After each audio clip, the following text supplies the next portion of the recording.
Acne के लिए हमारे पास टॉपिकल एप्लीकेशन में बहुत सारे एंटीबैक्टीरियल मेडिसिन्स होते हैं। हाई फ्रीक्वेंसी थेरेपी एक होती है, वो हम करते हैं पेशेंट्स को। कई बार हम लेज़र्स भी करते हैं एक्ने के लिए। परेशान और डिप्रेस ना हो, इसका इलाज संभव है।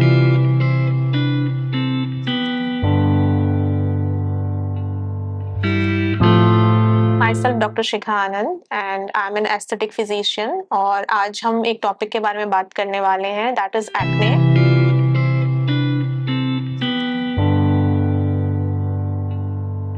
एक्ने को हम अपने लैंग्वेज में कॉमन भाषा में मुहासा भी कहते हैं। मुहासों से बहुत सारी प्रॉब्लम्स हमें देखने को मिलती है। मेरे डे टू डे प्रैक्टिस में मैंने देखा है कि हमारे पास एक्ने से रिलेटेड बहुत सारे पेशेंट्स आते हैं। तो एक्ने के पेशेंट्स के साथ हमें 2-3 चीज़ें ध्यान देनी पड़ती है कि कई बार पेशेंट्स जब एक्ने से ग्रस्त होते हैं, तो वो अपने आप को पब्लिकली रिप्रेज़ेंट करने में शर्माते हैं या उनका सेल्फ कॉन्फिडेंस बहुत ही डिप्लीट हो जाता है और साथ ही साथ वो कहीं न कहीं डिप्रेशन में भी जाने लगते हैं। तो ऐसे पेशेंट्स जब मेरे पास आते हैं, तो मैं पहले उनको काउंसल करती हूँ मेंटली, देन उनको मैं समझाती हूँ अबाउट द ट्रीटमेंट क्योंकि वो लोग ओवर द काउंटर्स क्रीम वगैरह खरीद के कुछ एडवर्टाइजमेंट्स को देख के कि अगर शाहरुख खान ने बोला फेयर एंड हैंडसम तो वो क्रीम लगा के मैं फेयर एंड हैंडसम हो जाऊंगा, ऐसा सब सोच के वो कोई भी क्रीम यूज करने लगते हैं या किसी बॉलीवुड सेलिब्रिटीज को उससे इन्फ्लुएंस होके वो कुछ लगाने लगते हैं एंड देन कंडीशन और वर्स्ट एंड पैथेटिक हो जाती है।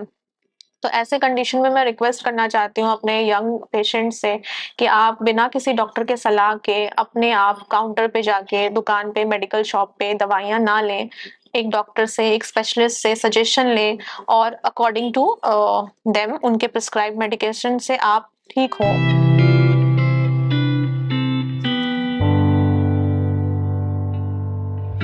का बहुत सारा रीज़न हो सकता है। कई बार हम अपनी भागती-दौड़ती ज़िंदगी में पानी पीना भूल जाते हैं, जंक फूड खाते हैं, हेल्दी हैबिट्स हमारी नहीं होती है। कई बार हमारा स्किन केयर हैबिट हेल्दी नहीं होता है। तो there are lot of things जो इस प्रॉब्लम को एग्रीगेट करते हैं, इसको इंक्रीज़ करते हैं।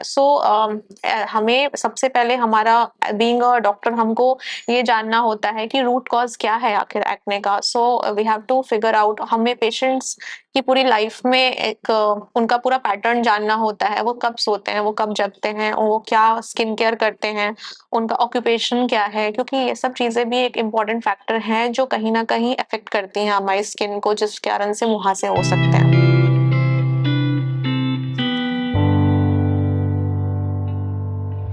इसका कोई जेनेटिक कॉज़ नहीं होता है, इट्स कि आपका स्किन टाइप अगर ऑयली है, तो आपको ज़्यादा मुहासे होने के चांसेस है बिकॉज़ आपके पोर्स अगर क्लॉग्ड हो जाएँगे और जो सीबम होता है, वो जिस बैक्टीरिया से हमारा मुहासा बनता है, उसका वो भोजन होता है sebum, that is the oil gland का प्रोडक्शन, ओके। अगर ऑयली स्किन है तो ज़्यादा मुहासे होने के चांसेस हैं, तो कुछ ऐसे सर्कमस्टेंसेस होते हैं जो जिससे हम ये कुछ कोरिलेशन कर सकते हैं, बट एज़ सच इसका कोई हेरिडिटी का रीज़न नहीं होता।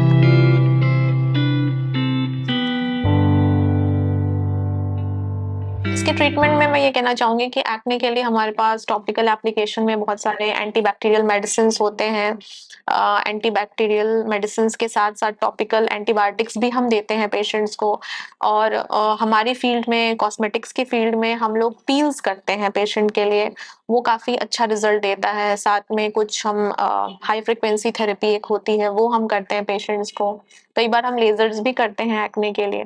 ओवरऑल बहुत अच्छे रिजल्ट्स होते हैं और मैं अपने यंग पेशेंट से ये कहना चाहती हूँ कि वो बिल्कुल भी परेशान और डिप्रेस ना हो, इसका इलाज संभव है। बट ऑल यू नीड कि आपको एक राइट डॉक्टर के पास जाना है, राइट सजेशन और राइट गाइडेंस के अनुसार आपको अपने आप को ट्रीट करवाना है।